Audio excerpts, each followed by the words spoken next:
Escuta a ciência. Será que todo mundo está esquecendo da Covid-19? Será que a OMS esqueceu da Covid-19? O que será que está acontecendo? Por que a política de saúde não é exatamente do jeito que eu acho que é bom, do jeito que tem que ser? Bom, eu sou Letícia Sarturi, esse é o Escuta Ciência e hoje eu tô aqui com um convidado, o Isaac Schwartzalpt, que eu sei falar o nome dele, porque eu aprendi a falar o nome dele, pra gente falar sobre isso, pra gente tentar responder essas perguntas aí que foram ditas agora. Vamos lá, Isaac, bem-vindo ao Escuta Ciência, é um prazer ter você aqui e vamos tentar hoje aí falar um pouco sobre esse assunto polêmico. Beleza, muito obrigado, Letícia, né? Obrigado pelo convite. Obrigado pela oportunidade. E eu acho que é importante a gente falar assim, porque a gente tem essa tendência de só tratar emergências, né? A emergência da vez, e daí a gente trata a emergência e depois fica uma sensação de que a gente ou trata a emergência ou não trata, e algumas vezes é isso que acontece, mas as políticas de saúde pública estão sempre acontecendo, né? Então é super importante falar sobre isso. Olha, Isaac, a gente sabe que durante a pandemia, desde o início, em 2020, foi uma batalha muito grande que a gente enfrentou em redes sociais,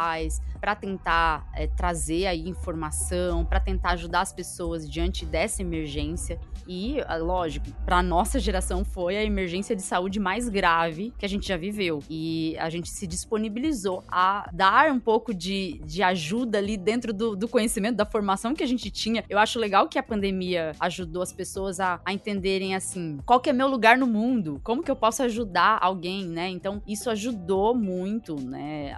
Vamos dizer assim, a inspirar as pessoas a ajudar. E a gente fez isso. E foi necessário nessa época.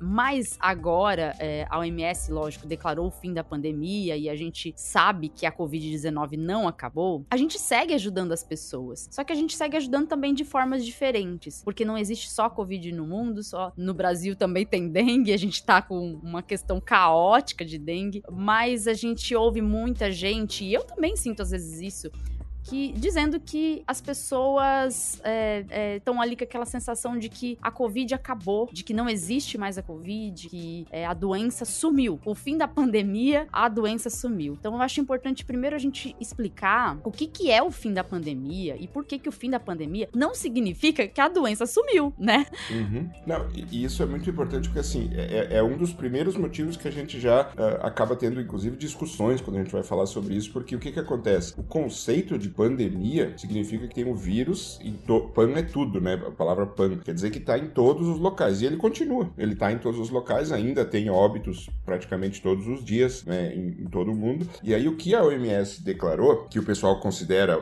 e fala o fim da pandemia, a gente, inclusive às vezes a gente fala, é o fim da emergência internacional de saúde pública, né? Que tem até um código específico para isso, que eles, não estamos mais em estado de emergência internacional, que é aquele estado de lotação de UTIs, aquela coisa, né? Não, é uma doença que tá pegando todo mundo, que não tem tratamento, que não tem vacina, que não tem nada. É uma emergência, tem que parar e resolver aquilo. E ela declarou isso. Inclusive, o Brasil declarou o fim dessa emergência antes da OMS declarar o fim da emergência internacional, né? O Brasil declarou antes. E aí, o que a gente tem que entender? Que quando a gente tem uma coisa que é uma emergência e a gente para da emergência, não quer dizer que ela não continua sendo urgente tratar ela, porque ela é uma doença, só que daí ela entra junto no rol de todas as outras doenças. Por exemplo, hoje a vigilância de síndrome gripais, que o Ministério da Saúde monitora toda semana, ele olha vírus sincicial respiratório, influenza A, influenza B, Covid-19, daí tem metapneumovírus, rinovírus, adenovírus, isso aí tá tudo circulando, né? Eles, claro, não têm uma letalidade tão grande quanto a Covid-19, né? E principalmente não tem uma transmissibilidade tão grande quanto a Covid-19, mas, por exemplo, hoje que nós estamos aqui início de junho, né, de 2024, a gente tem o nível de positividade para a Covid-19 está o mais baixo de todos desde que tem um histórico medido. Então, aquela parte das ondas que a gente sempre mostrava, que tem uma onda de Covid, ela está num ponto baixo, assim como influenza e vírus sincicial respiratório, que estavam recém numa onda agora, faz umas 4 semanas que estão caindo, né? E hoje, se a gente for pegar a principal causa de síndrome respiratória aguda grave nas UTIs no Brasil é influenza e vírus sincicial respiratório e não Covid hoje, porque as doenças viraram essa gangue, né? Eu brinco, agora é uma gangue que estão ali, né, juntas, e aí a gente tem que ficar cuidando de todas, fazer uma vigilância completa de síndrome gripal. Então a vigilância, parece que ela reduziu, ela ampliou, né? Porque agora é Covid, influenza A, influenza B, porque quando a gente fez aquelas medidas lá na emergência para tentar diminuir a transmissão da Covid e tudo, como a influenza transmite menos, o vírus sincicial transmite menos, aquelas medidas que a gente fez foram suficientes para praticamente erradicar. Sim. Durante a circulação da Covid, aquela época, não teve circulação de influenza, não teve circulação de vírus sincicial respiratório. Inclusive, uma coisa que aconteceu foi que depois que começou a vacinação e a vida começou a voltar ao normal no sentido da mobilidade, as crianças voltando para a escola e tudo, teve crianças que nasceram ali durante o período, né, 2020, 2021 ali, que nunca entraram em contato com o vírus sincicial respiratório, que é um vírus que normalmente na infância as crianças entram em contato com ele. E aí teve um surto bem alto, uma onda muito forte de vírus sincicial respiratório, pegando todas essas crianças que estavam, a gente chama de naives, né, que não tinha entrado em contato com esse vírus ainda. Então deu uma onda muito mais alta do que a gente tinha visto por causa dessa característica epidemiológica. Então o foco foi vírus sincicial respiratório. Inclusive agora tem uma vacina que recém foi licenciada pela Anvisa, logo acho que é incorporada, e daí vai ter porque vírus sincicial respiratório hoje ainda não tem, né, uma vacina no SUS. Então é uma doença que quando ataca é um problema. E daí se tu olha para vírus sincicial respiratório fica aquela, não estamos mais olhando para Covid-19. Não, tu tá acompanhando a vigilância como um todo, né? Sim, sim. E o vírus sincicial respiratório, eu até peguei ele, viu? Da minha sobrinha, provavelmente ano passado, que é bebê. Realmente, assim, as pessoas negligenciam um pouco, mas é um vírus comum em creche, né? Passa mesmo entre crianças. E o fato da gente ter mantido isolamento por algum tempo, as escolas, né, terem voltado aos poucos, eu acho que isso impactou, né, nessa imunidade que as crianças têm, e por causa disso a gente teve essa alta. E assim, é duro que às vezes as pessoas não entendem, né, que a gente mora num país em que tem, lógico, uma proporção continental, e nesse país de proporção continental nós temos diversas doenças que são endêmicas, que estão ali no país o tempo inteiro, e além dessas doenças endêmicas, volta e meia a gente tem surtos, tem epidemias que podem acontecer no país, e a dengue esse ano, né, em virtude aí das mudanças climáticas, a gente teve muita alteração no tempo que fez com que a gente tivesse aí chuvas intensas, calor demais, aqui em São Paulo não é comum fazer calor em maio, começo de maio estava muito quente em São Paulo, e isso, eu moro em São Paulo há muitos anos, e eu posso garantir que assim, nos últimos 10 anos eu não vi isso em São Paulo, mas aconteceu agora, e isso tudo favoreceu com que a gente tivesse uma epidemia de dengue também, né? Aqui o estado de São Paulo registrou muitos casos, eu não lembro exatamente quantos casos, mas assim, foram na casa do 1 milhão, né? Eu acho que foi aqui no estado. E aí a gente, basicamente eu posso dizer que todo mundo que eu conheço quase tá pegando dengue, né? Eu já peguei em 2022, né? Então, eu peguei lá no Mato Grosso do Sul. E aí eu inclusive, tomei vacina. Então, se você tem um dinheirinho sobrando e você pode pagar pela vacina que está disponível na rede privada, eu recomendo para todo mundo que tome a vacina. Porque na rede pública, a gente não vai ter a disponibilidade, e não é por falta de vontade do Ministério e do governo. A questão aqui da falta de vacina é por conta da gente ter o próprio fabricante não dando conta de produzir a quantidade que a gente precisa aqui pro Brasil, né? Então, esse monitoramento todo aí de vírus, ele é importante. Durante a pandemia e no período mais intenso, a gente acompanhava isso o tempo inteiro. O fato é que o acompanhamento continua acontecendo, mas talvez a gente não perceba porque não temos, lógico, a mídia falando disso todos os dias. Então, parece que não está sendo sido feito um monitoramento, e esse monitoramento é feito. Até eu falo que monitoramento de vigilância genômica também é feito. A gente tá monitorando se tá surgindo novas variantes. Todo país faz isso, né? Todo país tá lá tentando monitorar, porque podem surgir novas variantes que podem representar aí alguma preocupação para nossa imunidade, consequentemente para a pandemia. Então, isso acontece, como sempre aconteceu. A gente tem aqui no Brasil uma estrutura de vigilância epidemiológica que não é a melhor do mundo, talvez, né? Mas assim, é sim o que a gente tem e vem sendo feito. Eu sei que, por exemplo, aqui em São Paulo tem alguns lugares, como o Adolfo Lutz, que faz o monitoramento de vigilância genômica da Covid, fez o tempo inteiro durante a pandemia, continua fazendo, e eu acredito que tem outros lugares no país também que estejam fazendo, né? Até porque a gente, como eu falei, a gente tem um país de proporção continental, né? Então é muito difícil administrar tudo isso. Mas, assim, o que eu percebo, que às vezes as pessoas pensam que a gente tá negligenciando um pouco também a saúde, é quando se fala da vacinação, né? Primeiro vieram, lógico, fake news da vacinação de dengue, falando que o Ministério da Saúde não comprou vacina de dengue suficiente. Então, já esclarecemos isso. Não é isso. O que acontece, isso pode ser pesquisado, tá disponível na internet. O que aconteceu aqui, o fabricante não consegue produzir vacinas para todo o nosso país. Porque se a gente pudesse vacinar todo o Brasil contra a dengue, a gente teria uma redução de gastos anuais, né? Porque a dengue tem todo ano. A gente teria uma redução do gasto muito grande com saúde, né? Aí teria, lógico, muitas vezes na população inteira, mas não consegue. Então, por isso que foram eleitos ali os grupos que têm mais internação, né? Depois dos idosos, são os adolescentes. E aí entra a vacina de Covid. A vacina de Covid, infelizmente, até pessoas próximas de mim, que tiveram aí muita condição de ter informação, que podiam perguntar pra mim, eu digo familiares, amigos, muitos deles sequer completaram o esquema básico de vacinação. Sequer tomaram 2 doses de vacina, né? A gente luta todo dia para tentar colocar informação na internet, falamos de vacina muitas vezes durante a pandemia, e a realidade do Brasil, Isaac, isso eu quero pontuar, porque às vezes as pessoas vivem em São Paulo, numa bolha de São Paulo, e não enxerga a realidade do interior do Brasil. A realidade de muitas pessoas que eu conheço, e que não moram aqui em São Paulo, mas moram em outras cidades do Brasil. Muitas pessoas sequer sabiam que tinham que tomar 3 doses de vacina. Bivalente nem ouviram falar, tá? Nunca ouviram falar. E tem gente realmente negacionista, que não tomou porque não quer tomar, porque tomou só pra obter ali, pra fazer uma viagem, alguma coisa assim, né? Na época que até restaurantes estavam exigindo o passaporte vacinal, tomou ali 2 doses. E aí a gente vê uma tendência das pessoas quererem, vamos dizer assim, culpar o governo atual pelos erros do governo passado, de não ter divulgado bem a vacinação, de não ter estimulado as pessoas a se vacinar. E, além disso, entra a questão do reforço que o governo atual está fazendo de acordo com as recomendações da OMS. E esse assunto, para nós, é um assunto polêmico, eu diria, porque eu tenho uma opinião contrária ao governo.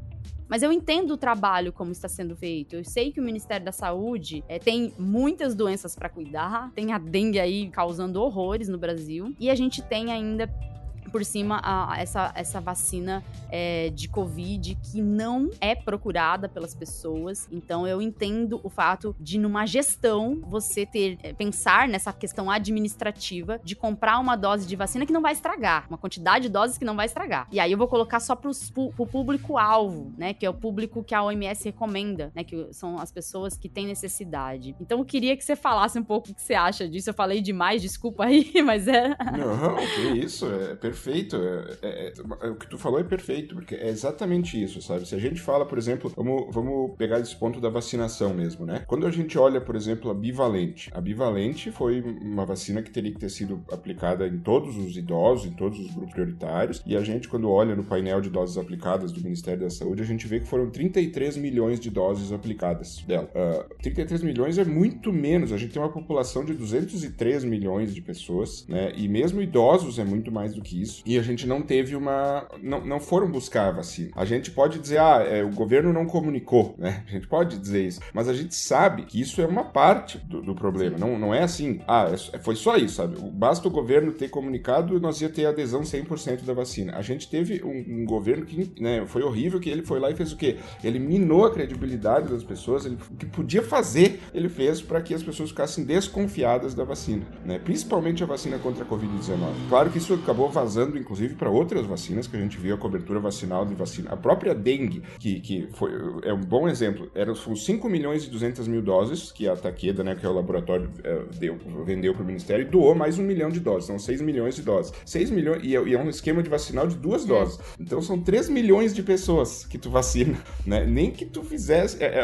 Eu até dei uma entrevista, acho que foi, não me lembro quando que foi, que o pessoal pediu por que não foi distribuído melhor, pra lá e pra cá. Eu disse, sabe aquela teoria do cobertor curto que a gente fala, né? Que tem um cobertor que ou eu tapo a cabeça ou os pés. Aquilo lá é um paninho, é um lencinho, né? Então não tem onde tu botar, tu vai ficar com 95% descoberto. Então eles fizeram o quê? Pegaram os municípios com maior incidência, pegaram a faixa etária com maior internação hospitalar e colocaram lá. E mesmo assim teve casos de municípios que sobrou. Sim. Chegava lá, não ia. As pessoas eles tiveram que ampliar, porque a vacina ia vencer, eles tiveram que ampliar ali a faixa para ver se essa vacina não estragava. E aí entra tudo isso aí que tu disseste, os órgãos de controle, por exemplo, o Tribunal de Contas da União, ele vai chegar lá e vai dizer assim, como é que tu gastou 100 bilhões de reais em vacina e tu tem aqui isso aqui no estoque e que vai estragar, vai ter que ser incinerado, né? Isso aí é mau uso do dinheiro público para a saúde pública. Daí o Ministério vai dizer, a gente comprou para todo mundo e as pessoas não foram...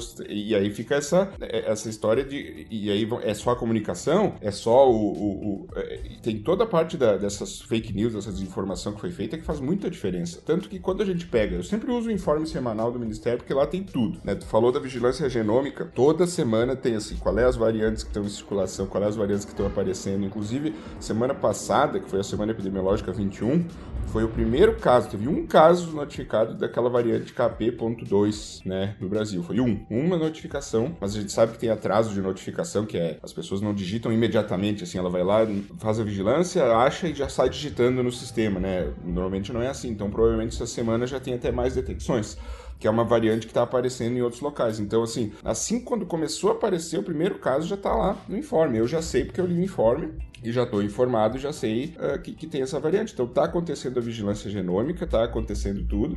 E aí, quando a gente pega a vacinação da Covid, a gente vê que o governo comprou 12 milhões e 500 mil doses, isso foi o que ele comprou, e depois tem pelo menos é o que o governo informou, né, nos sites oficiais dele, que eles têm mais 70 milhões de doses para vir. Isso já dá muito mais do que as 33 milhões de bivalente. E aí, quando eu olho, isso tá tudo no informe, né? Tudo que é porque eu peguei informações direto lá do informe. E aí a gente vai olhar as faixas etárias que são as mais acometidas por casos graves de Covid e óbitos, que é justamente o que a vacina trata, né? A vacina previne ela reduz o risco de caso grave e de óbito, né? Principalmente. Isso é o foco da vacina contra a Covid-19. Então, a gente vai lá ver quem é que tá tendo mais caso grave e óbito. São idosos e crianças. E aí tu pega idosos, a gente sabe que os idosos eles estão até com uma cobertura vacinal interessante, assim, menor do que deveria, mas é uma cobertura vacinal boa, e mesmo assim a gente sabe que o idoso ele tem a imunossenescência, né, que já é difícil do idoso, assim, ter uma... Então, por isso que tem, inclusive, mais reforços para idosos, né, o idoso tem que estar sempre lembrando o sistema imune dele de como que funciona o combate, né, tem que ficar lá dando a vacina. E crianças, a cobertura vacinal de crianças, por exemplo, de 6 meses até 2 anos, está em 6%. É baixo. 6%, entendeu? É uma cobertura inexistente, assim, e tem vacina disponível, inclusive está no calendário. É uma vacina para criança, a vacina contra a Covid é uma vacina de rotina, assim como poliomielite, como hepatite B ao nascer, hepatite B aos 6 meses, né? Todo aquele calendário enorme lá de quase 20 vacinas, Covid está dentro do calendário, né? Inclusive. E a gente tem uma cobertura baixíssima, por quê? Por causa dessa... Muito difícil que seja, o governo não está comunicando. É o calendário de vacinação de sempre. O calendário, aquele que existe desde que eu nasci, desde que tu nasceu, desde que a gente tomou toda aquela carteirinha, toda aquela cultura de vacinação é a mesma, essa vacina entrou no calendário. E mesmo assim a gente está vendo essa cobertura baixíssima.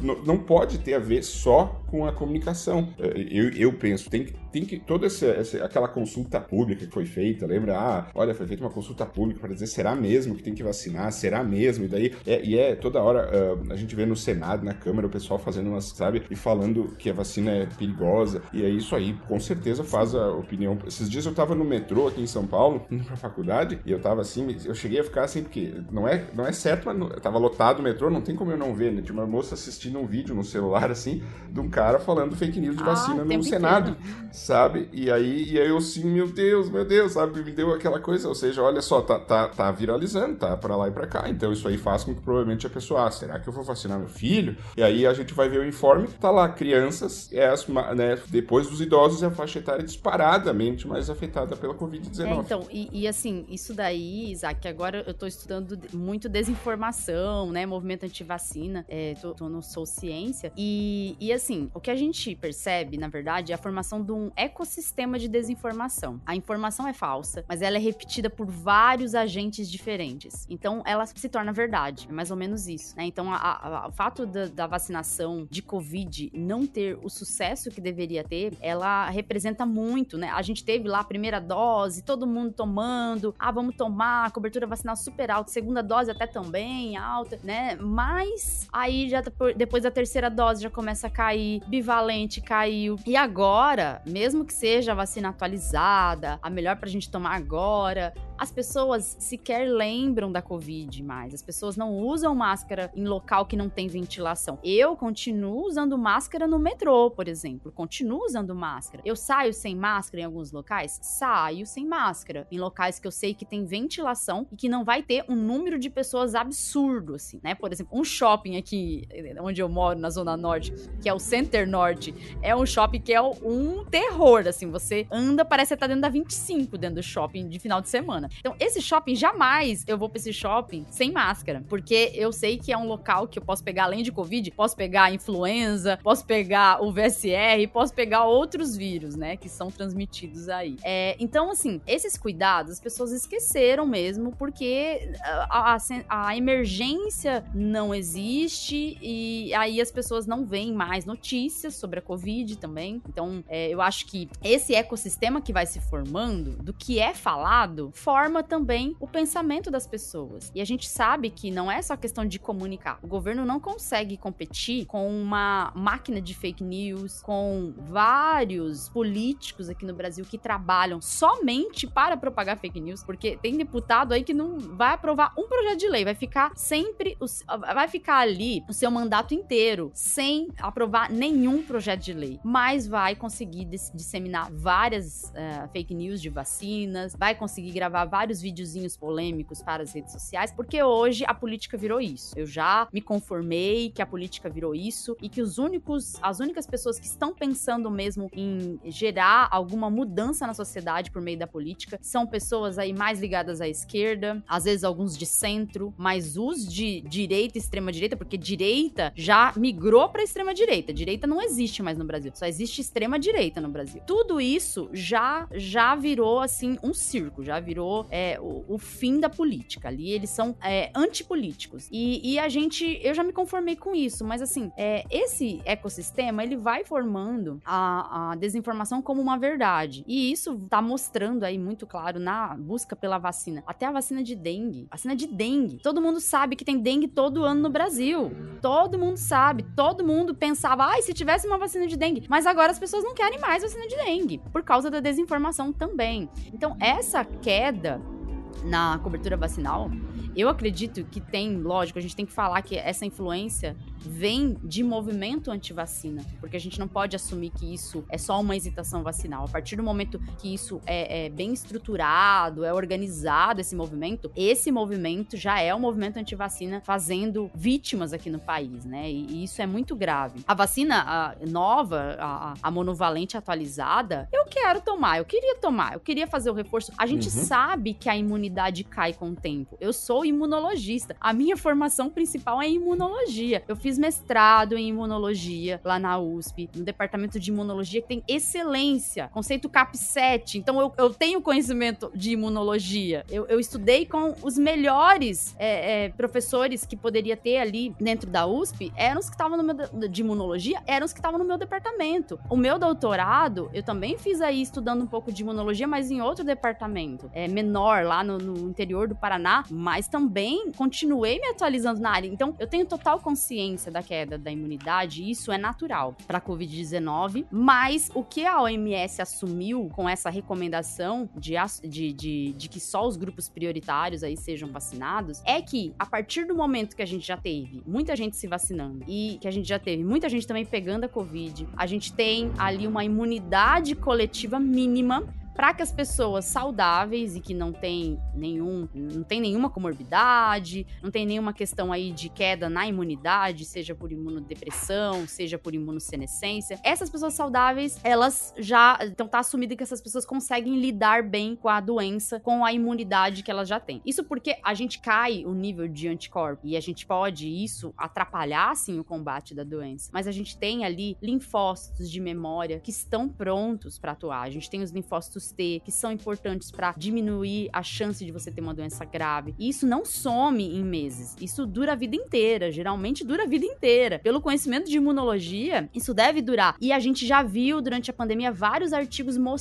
mostrando que os linfócitos T, eles tinham, então, uma duração muito maior do que os anticorpos. Os anticorpos caem mesmo, isso é natural. Só que eu queria fazer o meu reforço. Eu queria fazer o meu reforço. Não vou poder fazer. Fico triste de não poder fazer? Fico triste. Mas eu entendo que a gente tá falando de uma gestão, como se fosse a gestão de uma empresa, uma gestão de uma casa. A gente compra suprimento conforme o que está sendo usado, conforme a demanda. Então, a vacina hoje no Brasil de Covid, infelizmente, ela não é procurada. E isso tá claro quando a gente vê os dados. Isso não vem desse governo. Isso já aconteceu, como eu falei, a terceira dose já caiu muito. E a terceira dose era o outro governo, o governo Bolsonaro. Então, essa queda, ela vem sendo gradativa na busca pela vacina. E isso vai acontecendo conforme a gente foi voltando à nossa vida normal, né? Foi acontecendo isso, as pessoas foram esquecendo mesmo da Covid e foram esquecendo de se vacinar, de atualizar a vacina quando estava disponível. Hoje, a procura é muito mais baixa. E essa procura muito mais baixa fez com que a gente tivesse aí uma compra menor, que eu considero, lógico,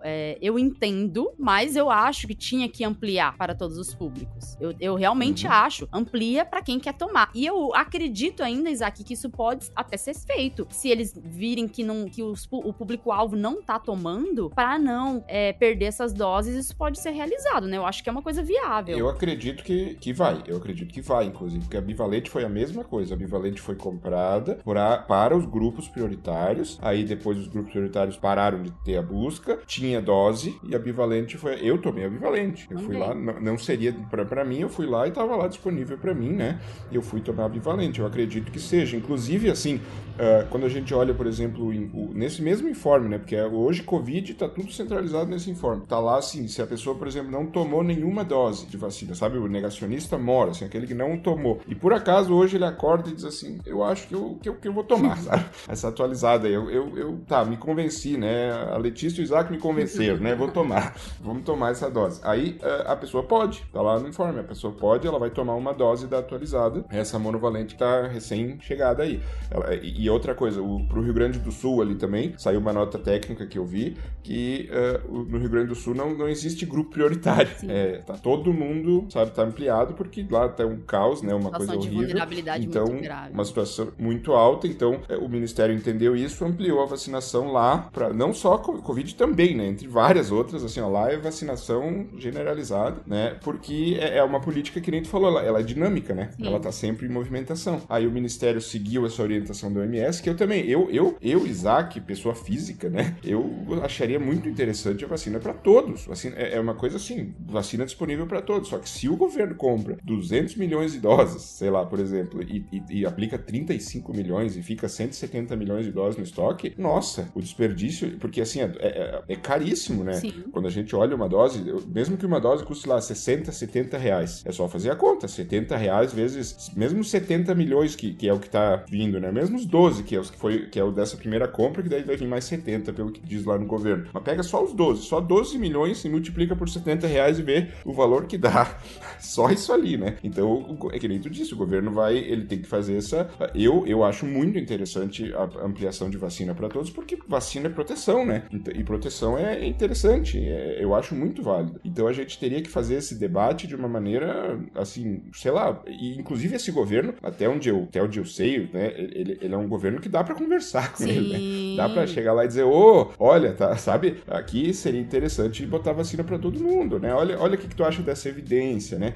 Vamos dar uma olhada, a OMS, sabe? E é uma coisa que é possível fazer. É possível, e antes não dava. No governo anterior, esquece, entendeu? Não, esquece, não tinha. Então, isso é uma vantagem. Então, se a gente for lá e ficar sempre fazendo que é, inclusive, papel nosso enquanto sociedade é cobrar o governo, é ficar dizendo, ô governo, eu quero vacina para todo mundo, ô governo, eu quero assim, eu acho isso. Aí o governo, então a gente vai ajeitar isso aqui, vai mudar isso aqui. Eu tenho tipo, por exemplo, a própria vacinação para crianças entrar no calendário, isso foi uma política pública que eu achei sensacional, assim, eu achei super necessária a vacinação entrar no calendário, né? E as políticas, eu sempre olho, elas estão acontecendo o tempo todo. Quando a gente pega vacinação no geral, né? A gente olha, tem o governo fez um negócio que eles chamam de multivacinação, né? E microplanejamento, que foi pegar e tentar subir as coberturas vacinais. E aí a gente tinha queda de cobertura vacinal para todas as vacinas do calendário desde 2016, né? 2015 e 2016, todo ano caindo.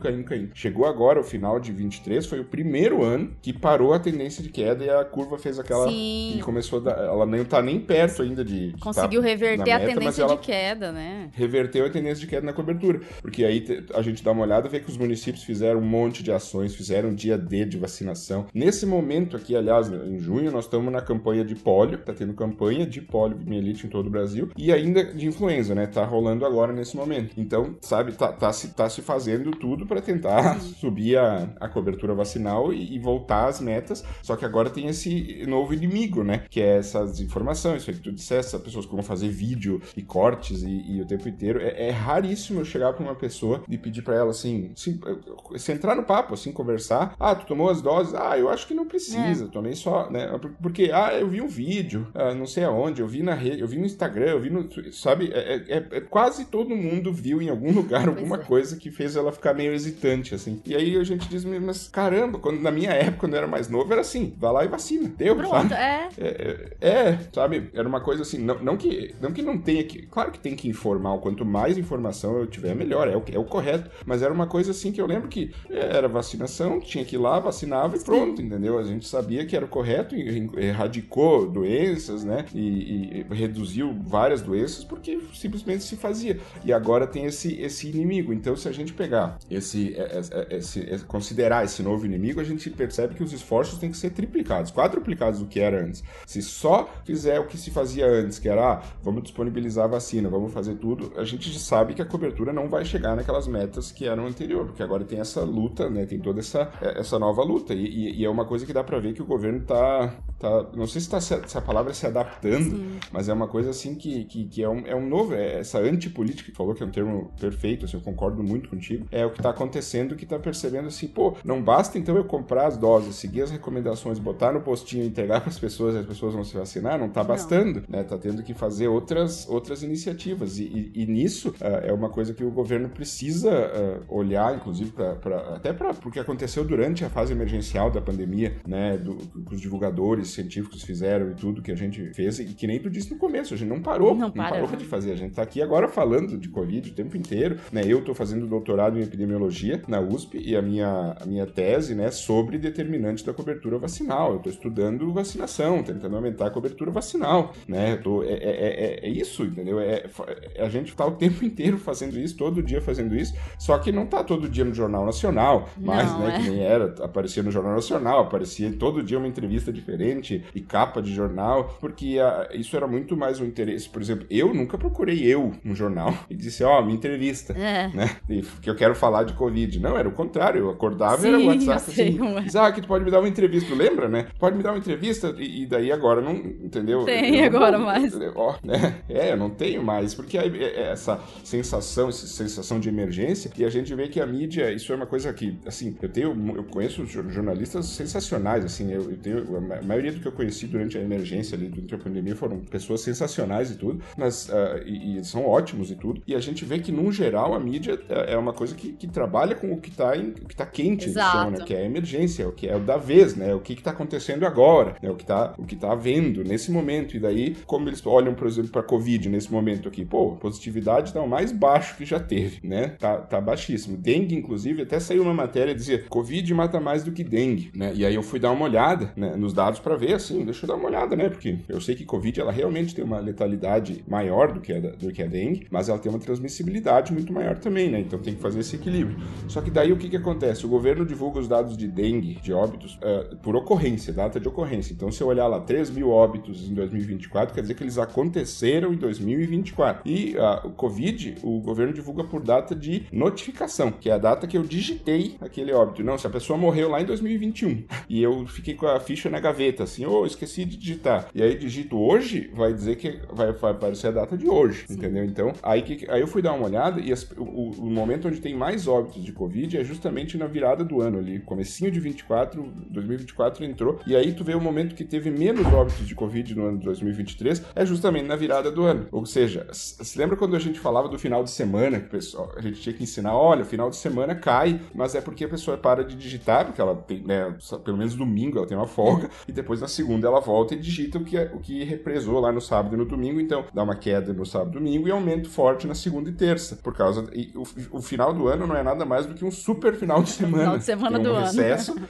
Um final de semana gigante que tem o recesso, então para de notificar ali no finalzinho, né? Daí os óbitos que aconteceram em dezembro de 23 ali, eles não são tão notificados, depois em janeiro de 24 notifica tudo, quando volta notifica aqueles que ficaram atrasados. Então tem óbitos em 24 ali, que a gente não sabe porque não tá por data de ocorrência, mas tem uma quantidade de óbitos que a gente tem, assim, a gente tem um nível até de certeza que não ocorreram em 2024, ocorreram em 23. Sim. E aí então a gente já sabe, tem que tirar óbito daqui de Covid. E daí quando a gente olha os óbitos em investigação por dengue, tem além dos 3.200 que estão confirmados, tem mais 2.800 em investigação, que muito provavelmente vão ser confirmados, assim. Então a gente vê que, olhando assim, a Covid está matando menos que a dengue, né? E porque a dengue, a incidência da dengue está gigante. Inclusive hoje, se a gente olhar a positividade para a dengue, hoje é a maior que já teve. Nesse instante aqui, a onda parece que tinha dado uma caída e voltou firme, tá forte e tá altíssima. Então tem que olhar para tudo isso, sabe? E aí saiu na mídia, Covid mata mais do que dengue, e mesmo assim não era um dado. Eu até fiz um fio dizendo, olha, esse dado tem um probleminha, né? Tu não pode comparar notificação com ocorrência, porque pode dar problema, que é uma parte epidemiológica mesmo. E foi assim, o que eu vi de sair de Covid só na isso. mídia, né? E mesmo assim, e mesmo assim foi uma coisa que nem era aquilo, né? Nem era o que estava escrito. Então, pô, é extremamente complexo fazer essa administração, né? E eu concordo, assim, muito que tem que melhorar essas coberturas, tem que subir essas coberturas em criança, é um negócio inimaginável, inacreditável. Inclusive, uma coisa que eu fico mais, assim, chega a me dar um nervoso toda vez que eu lembro é que Covid é a doença prevenível por vacina que mais mata crianças disparado. Pega todas as doenças preveníveis por vacinação, né, que tu consegue reduzir o risco de óbito por vacina e tu bota Covid, nossa, e tu compara criança, só que daí o que o pessoal normalmente compara? Criança com idoso. Aí... Eles botam, olha só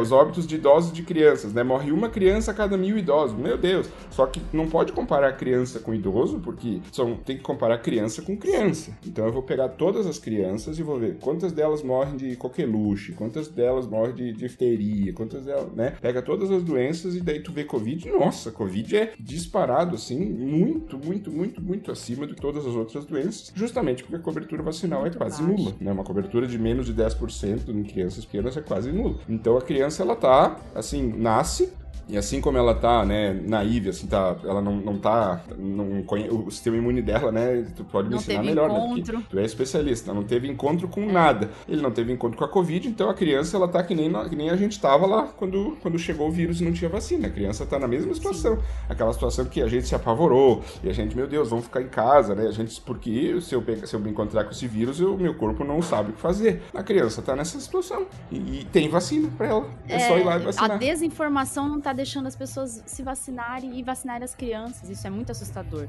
E aí, eu vejo assim, Isaac, as pessoas não têm a total dimensão da Covid. A gente sabe dos efeitos que podem acontecer a longo prazo, estão sendo cada vez mais elucidados, né? A Covid longa, ela tem muitos sintomas. Eu li um artigo outro dia falando que pode ter cerca de 200 sintomas ou mais. Então, são sintomas, às vezes, muito inespecíficos que não dá pra gente necessariamente relacionar a Covid sem fazer um estudo, né? Sem ter ali mais elementos pra isso. Então, a vacinação hoje seria recomendada mais nesse sentido, né? Pensando em Covid longa, porque a gente já tem, sim, alguma imunidade contra a doença, mas manter a vacinação atualizada seria muito importante pra gente prevenir a Covid longa. Mas, por exemplo, sintomas, pra quem não conhece, sintomas da Covid longa pode ser, por exemplo, depressão e ansiedade.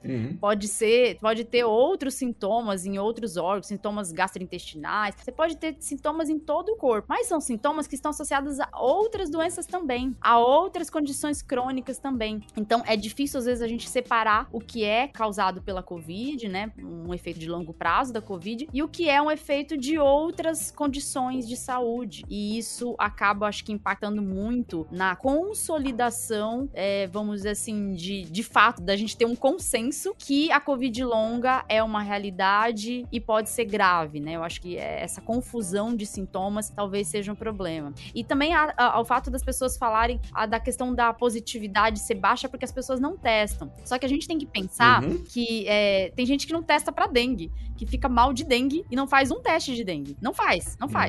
Tem gente que simplesmente faz um teste lá de plaquetas nos interiores do Brasil.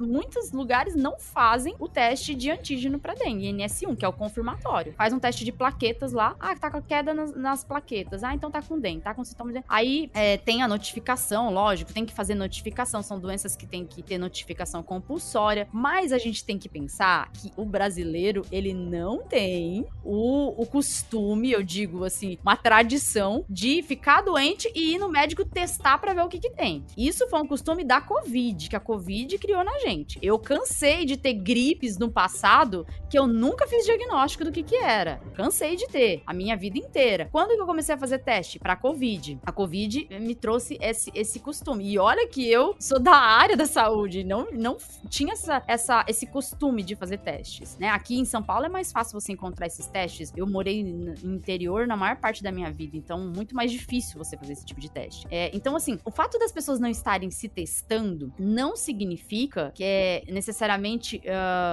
que esses dados estão errados, porque as doenças no Brasil, elas já tinham esse costume anterior. Antes da Covid, a gente já registrava doenças dessa forma. Então, os dados são como eles são registrados. E, infelizmente, vai sempre ter, dentre qualquer país, vai ter gente que não vai testar e vai escapar dessa positividade. Só que a positividade, o fato dela alterar, né, dela ter altos e baixos, digamos assim, mostra que a gente consegue monitorar por conta disso, né? Então a gente consegue ter algum monitoramento por conta disso. Sim, quando a gente olha a positividade, a onda de positividade, né, e compara com a onda de Covid, de doença, mesmo de casos, de internações, porque daí tu confirma essa onda porque aumenta as internações, aumenta os óbitos, a onda bate certinho.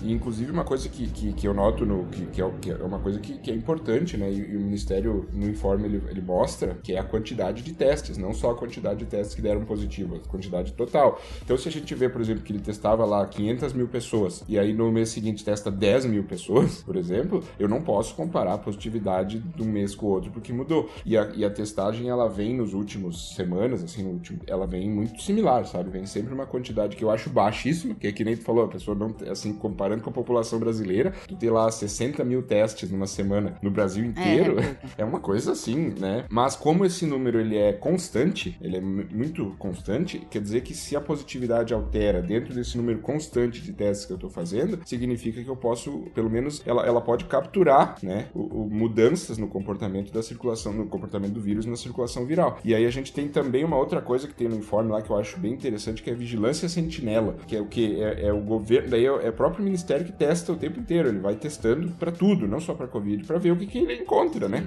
Ele vai fazendo os testes, é uma vigilância, assim, é uma quantidade que é muito pequena para o tamanho do Brasil, mas consegue capturar surgimento de possíveis doenças. E quando a gente olha esse dado de positividade, ele é um dado que ajuda muito a entender o que acontece. Eu acredito muito que agora a gente teve uma onda ali no fevereiro, por aí, né, a gente teve, e agora, considerando a Covid, considerando a maneira como o vírus circula, considerando que ele não é um vírus sazonal, né, que ele é um vírus muito mais atrelado ao nosso comportamento, a gente pega, daí fica ali um tempinho, depois a imunidade, que nem tu disse, a imunidade dá uma queda, então a gente vê uma vez a gente via uma onda de síndrome respiratória grave no ano, pico no inverno, e era aquilo, já estava até acostumado. Agora é 2, 3, né, assim, às vezes até 4 ondas, então a gente muito provavelmente pode ter ali por agora, na metade de junho até julho, pode ser que veja, se for seguindo o que vem acontecendo nos últimos, por causa justamente desse tempo de baixa, né, esse tempo de baixa de onda. Então é a hora que a gente teria que fazer o que agora? Vacinar,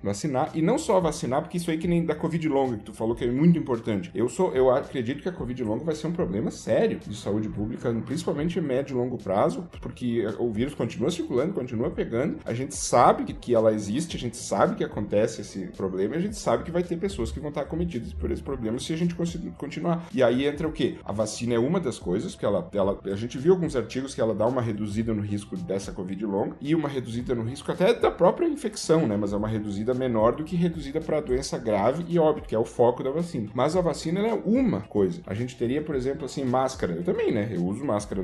Eu na aula, quando vou para as aulas da disciplina lá do doutorado, máscara eu tenho, porque eu vou ficar 4 horas numa sala, muitas vezes fechada, com 30, 40 pessoas, né? Não é, Covid é uma das coisas que eu posso pegar pelo ar, né? Posso pegar, que nem tu disse, influenza, o próprio VSR, então eu boto minha máscara. Metrô, 100% máscara. Vou no supermercado, às vezes eu e a esposa fazer a compra, meu Deus, olha o que é isso aqui, né? Aqui em São Paulo é uma coisa de louco, né? A quantidade de pessoas, né? Uma coisa que eu não tô nem acostumado, assim. Então, máscara, sempre no meu bolso, tá sempre junto comigo ali. Sempre tem umas na mochila, né? Cheguei numa situação, opa, aqui aumentou meu risco. Só que isso é uma coisa que a gente não conseguiu colocar na população, né? Em geral, assim, explicar, olha, se tu tem um risco aumentado de contrair uma doença, não só Covid, um vírus, né? Transmite pelo ar, bota uma proteção. Vamos melhorar a ventilação do ambiente, vamos botar filtros de ar, né? Vamos colocar, sabe, para melhorar a circulação do ar, a qualidade do ar. A gente não. Então, isso é uma parte. A gente teria que vacinar as pessoas, né? Que a proteção, e também reduzir,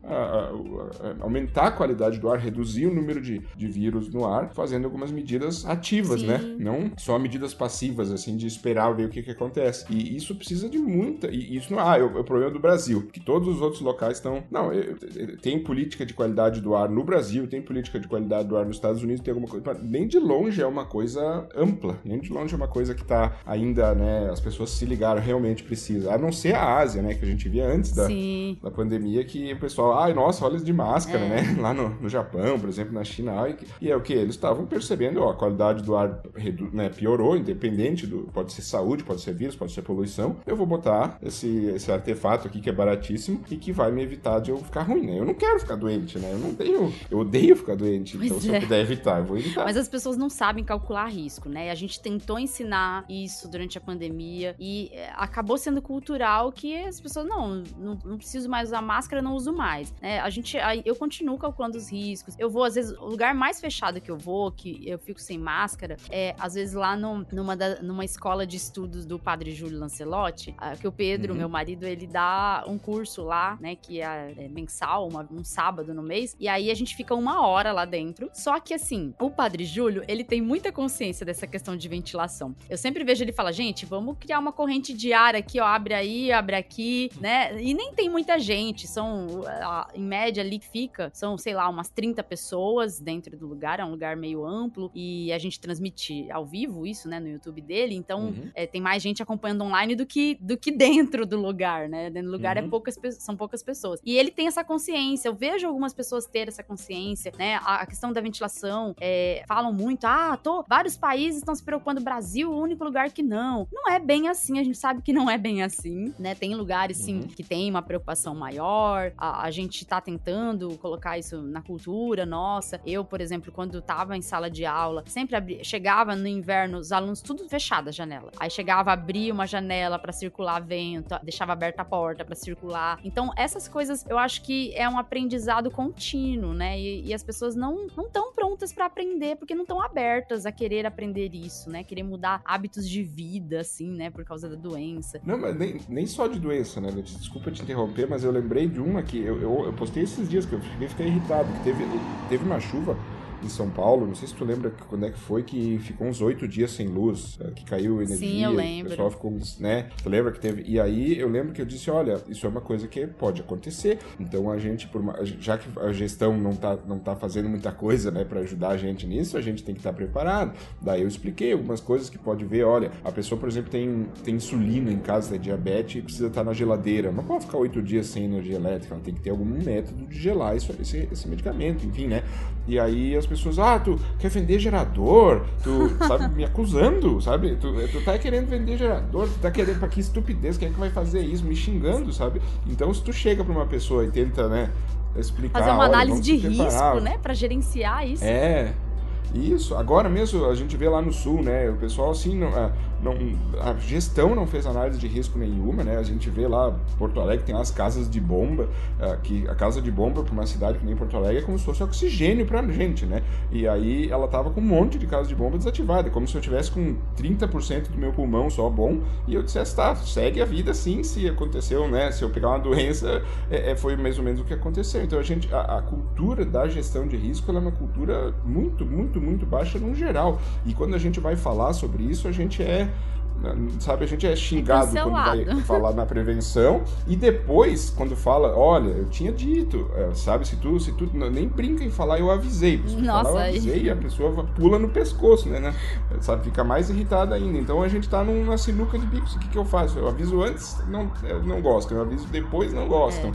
Né? Então, tem que se preparar. As redes sociais, Isaac, elas são um lugar que as pessoas estão lá pelo ódio. Eu já aprendi isso. O que motiva mais as pessoas em rede social é o ódio. Durante a pandemia, a gente conseguiu ajudar como pôde. Essa questão dos jornalistas procurando, eu lembro que toda semana eu tava participando de matéria de checagem de fatos. E assim, essas matérias, por causa das fake news, as fake news continuam, mas os jornalistas não estão procurando mais porque eles não têm interesse mais em desmentir coisa de Covid, né? E de vacina. É só quando causa alguma coisa uma repercussão muito grande pra eles quererem. Mas antes, qualquer coisinha pequena de vacina, eles já procuravam. Então, as coisas mudaram com o decorrer do tempo. A gente tem, lógico, algumas limitações aí nas políticas de saúde que a gente aponta e às vezes a gente tem a oportunidade de apontar diretamente pra quem tá gerindo a saúde. Não sou contratada do Ministério da Saúde, não estou no Ministério da Saúde, mas a gente tem contato com algumas pessoas que estão no Ministério da Saúde. Eu até, a Etel Maciel já participou do Escuta Ciência, o Éder,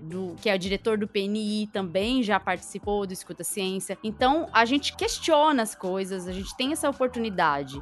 O que a gente não precisa agora, né, a gente não tem essa necessidade, é de fazer como a gente fazia antes, né, no governo Bolsonaro, que a gente tinha um desespero porque era uma política anti-vacina, uma política pró-Covid, então era desesperador aquilo, e a gente tentava lutar de tudo quanto é forma, falar nas redes sociais o tempo inteiro. Só que hoje em dia eu já tô assim, rede social me cansa muito, e eu tô assim, usando o mínimo possível as redes sociais, sabe? E aí, se eu posso conversar com as pessoas por outras formas, eu converso por outras formas. Eu tenho aí você, tem a Mel, tem toda uma comunidade que a gente formou, né? Que a gente tem aí esse contato, mantém esse contato, e a gente pouco se fala, às vezes, nas redes sociais, a gente se fala fora das redes sociais, né? E isso é legal, a gente tem essa oportunidade de conversar, discutir essas coisas. E eu fico muito chateada, Isaac, quando às vezes a gente tá em rede social e só tá recebendo ódio por causa do que a gente faz, do que a gente fala.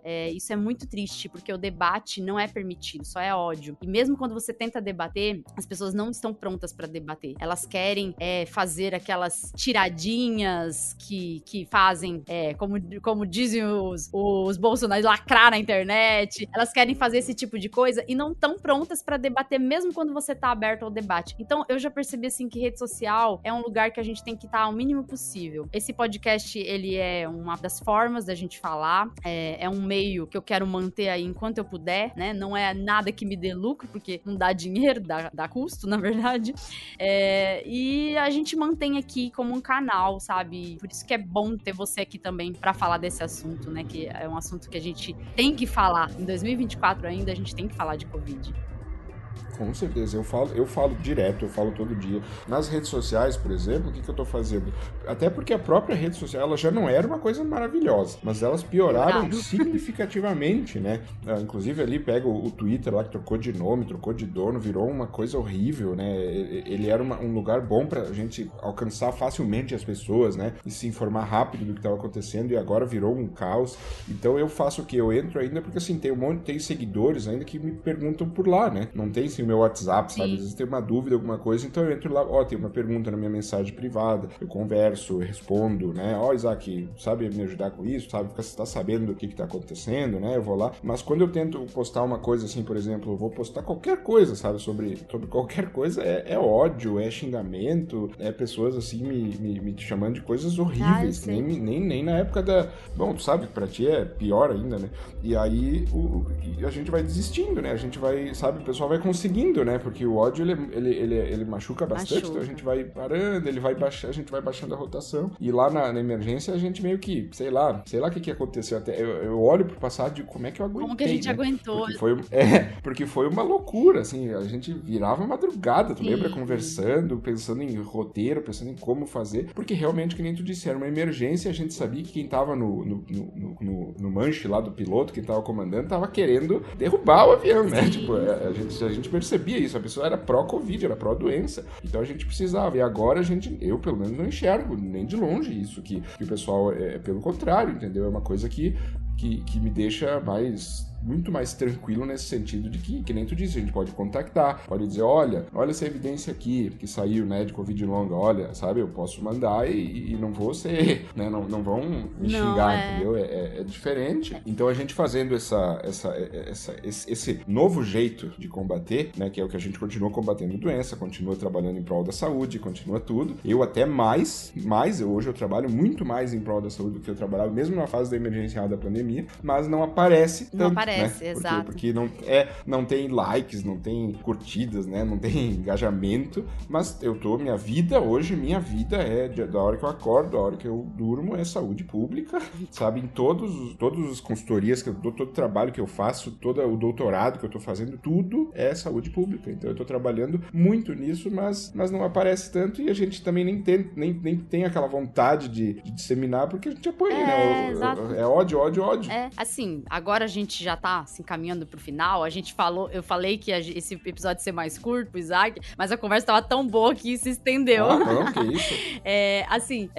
Pra concluir mesmo, Isaac, eu percebo que eu acho que agora a gente tem um ódio do bem, um ódio de pessoas que às vezes que se dizem pró-vacina, e esse ódio, ele machuca muito, porque parece que a gente não fez nada na pandemia, parece que a gente negligencia a saúde, né, das pessoas, culpam a gente pelas mesmas coisas que os bolsonaristas anti-vacina culparam a pandemia inteira, e isso machuca, porque as pessoas se esquecem que do outro lado da tela tem uma pessoa, né, você não tá falando com uma tela, você tá falando com uma pessoa, e essas coisas deixam a gente muito, muito chateada, assim. Eu hoje tô trabalhando com um acervo de evidências, né, da necropolítica da pandemia, e esse acervo de evidências, ele vai ser muito importante para que os responsáveis pelo caos que a gente teve na saúde pública durante a gestão Bolsonaro sejam punidos. Esse acervo, ele tem um papel muito importante. Eu tô trabalhando com isso e eu tô dedicando todo o tempo nisso, né? E estar nas redes sociais tem sido cada vez mais difícil, porque quando eu fui falar alguma coisa sobre o acervo, até isso criticaram, até pessoas que se dizem pró-vacina criticaram o acervo. E aí as pessoas querem colocar como se fosse o governo Bolsonaro, fosse a mesma coisa do governo atual, só porque a vacina a atualizada não está disponível para todos. Só porque está seguindo só a recomendação da OMS e não ampliou para todos. E não é a mesma coisa. A gente tinha um governo que ia em rede social e ficava divulgando fake news de vacina, falando que a vacina provocava AIDS, que as crianças tinham problema de desenvolvimento pelo uso da máscara. Eram coisas muito absurdas que eram toda semana divulgadas em rede social. E a gente eu não vi nunca o Lula fazer isso. Não vi nunca a ministra da Saúde falar que vacina não era necessário, pra que pressa da vacina, né? A pressa não se justifica da vacina, né? Ela não falou isso em nenhum momento. Ela não minimizou a Covid em nenhum momento em suas falas, não propagou fake news. Então, eu acho, é triste que a gente tenha chegado a isso em 2024, mesmo depois de ter passado por tudo isso, mas eu acho que a pandemia tornou as pessoas muito piores do que elas eram antes da pandemia, eu percebo isso, e a sensação de que se a intenção das pessoas que atacam a gente é ver a gente fora das redes sociais, pouco a pouco isso vai acontecer. Eu já estou pouco a pouco saindo das redes sociais, e esse pouco a pouco de sair das redes sociais vai manter nas redes sociais exatamente as pessoas mais abomináveis, as pessoas negacionistas, as pessoas que propagam crimes de ódio na internet. Essas pessoas não vão sair das redes sociais, elas vão dominar as redes sociais quando a gente sair. A gente tá lá só pra não deixar um vácuo. Eu tô praticamente só pra não deixar um vácuo, mas dia após dia tá cada vez mais difícil ficar lá. Eu faço das tuas palavras as minhas, sabe? Tudo que tu falou, cada vírgula é exatamente como eu me sinto, exatamente o que eu entendo, inclusive que nem tu disse que o governo não minimiza a doença, eu entendo isso, eu vejo, sabe? Eu sou um que luto todo dia, por exemplo, pra gente ter redução de óbitos, redução de casos graves de Covid, né? Vacina é muito importante. Eu também sou, a gente falou durante a nossa conversa, eu e tu somos a favor da vacina pra todo mundo. Sim. Nós somos a favor, nós não somos imagina, eu não sou a favor, somos, sim, sabe? Só que tem que jeito que a gente pode fazer pra tentar conseguir isso? Ir lá e dar um soco lá no pessoal, lá chegar chutando lá todo mundo, ofendendo todo mundo, né? Fazendo horrores deles, daí eles vão dizer, realmente, acho que eu vou botar a vacina pra todos, sabe? Mesmo que eles fossem, se eu chegar neles desse jeito, eles vão... Aí é que eles não vão, né? Entendeu? Então, a gente tem que explicar, demonstrar, debater, conversar. E hoje é possível de fazer isso. Hoje é possível dizer, olha, isso aqui tá assim, eu acredito. O que tu acha disso?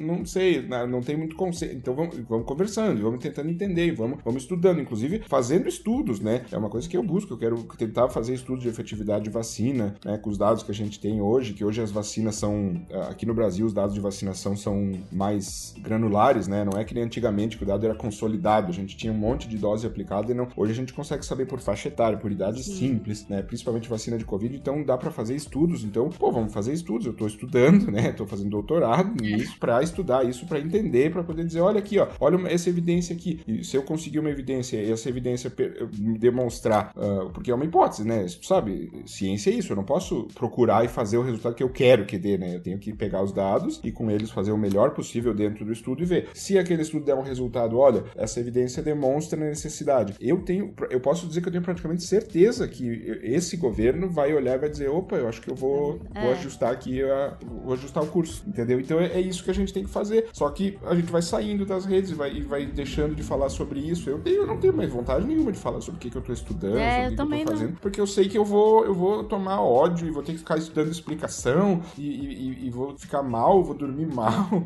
sabe? E daí não vou conseguir fazer o meu trabalho, que é lutar, né, pra combater vírus, pra combater doença, entendeu? Então, é uma coisa que nem tu disse, vai sobrar só, sabe? E eu admiro, assim, tem gente ainda que tá tentando, que tá fazendo, tá todo dia lá, mas tu vê, é um sofrimento, assim, é quase uma sessão de terapia que a gente toda noite, né, no WhatsApp, diz, hoje eu tô triste, né? Olha só, sabe? Porque a gente é muito sofrido, não deveria ser o contrário, né? A gente tá todo mundo lutando pra reduzir o fardo das doenças no país e na saúde pública, né? É uma coisa positiva. Pois é. Bom, gente, é difícil. A rede social é difícil, a vida é difícil, mas assim, se torna mais difícil quando outras pessoas, né, tentam dificultar isso e atacar a gente. É muito triste isso, né? Divulgar ciência não é fácil. E prezar pela saúde pública envolve muitas coisas, né? E assim, eu não dou palco mais pra gente doida, pra gente que fica me atacando. Eu não dou palco pra esse povo. Eu não compactuo com ódio na internet. Qualquer coisa que se pareça com ódio na internet, eu nunca vou estar junto. E assim, durante a pandemia, mesmo quando a gente protestava contra as coisas, a gente não propagava ódio. A gente protestava, né? E ódio não é pra ser propagado. Eu, assim, agradeço muito, Isaac, por você ter participado do episódio. A gente vai fechando, então, esse episódio aqui. A gente parece que tá triste, mas a gente tá feliz, tá? A gente tá feliz de ter gravado esse episódio. O episódio foi caindo a energia no final, mas não, gente, a gente tá bem. Não, é só um desabafo, um desabafo, né? Mas a gente tá bem lutando, e que nem eu disse, reafirmo, a gente tá mais, né? né? Se eu fazia, o que eu fazia, eu tô fazendo mais. Exponencialmente mais do que eu fazia e continuamos lutando e estamos bem, né? Ainda bem, nós não temos mais uma emergência de saúde pública, né? Naquele nível de emergência, então, assim, que nem tu disse, tá tudo, né? Nós continuamos a batalha. Sim. Olha, agradeço muito por você ter se disponibilizado, tenho certeza que foi uma conversa muito esclarecedora e as pessoas têm a oportunidade, então, de entender um pouco também sobre a conjuntura atual, né, da Covid no Brasil, né, que a gente conseguiu discutir hoje. Obrigada, viu, Isaac? Eu que agradeço a oportunidade, tô sempre, né, me chama aí que eu puder ajudar, tu sabe onde me encontrar, tu sabe, né, eu tô 100% a teu dispor aí o que precisar, e muito obrigado por tudo, e não só pelo convite, mas pelo teu trabalho, sabe, teu trabalho diário, teu trabalho, a cada minuto do teu trabalho merece agradecimento, né, em todas as frentes que faz, o próprio podcast é sensacional, o quanto eu já mandei episódios para as pessoas, só escuta isso aqui que tu vai entender, e sabe, não teve uma pessoa que não me disse, muito obrigado, sabe, por ter me mandado, porque é um trabalho muito sensacional, então obrigado pelo convite, obrigado pelo trabalho e tamo junto sempre. É isso aí, muito bom ter você aqui, Isaac, obrigada, viu? Gente, a gente vai ficando por aqui então, tchau, tchau e até o próximo episódio. Escuta a ciência.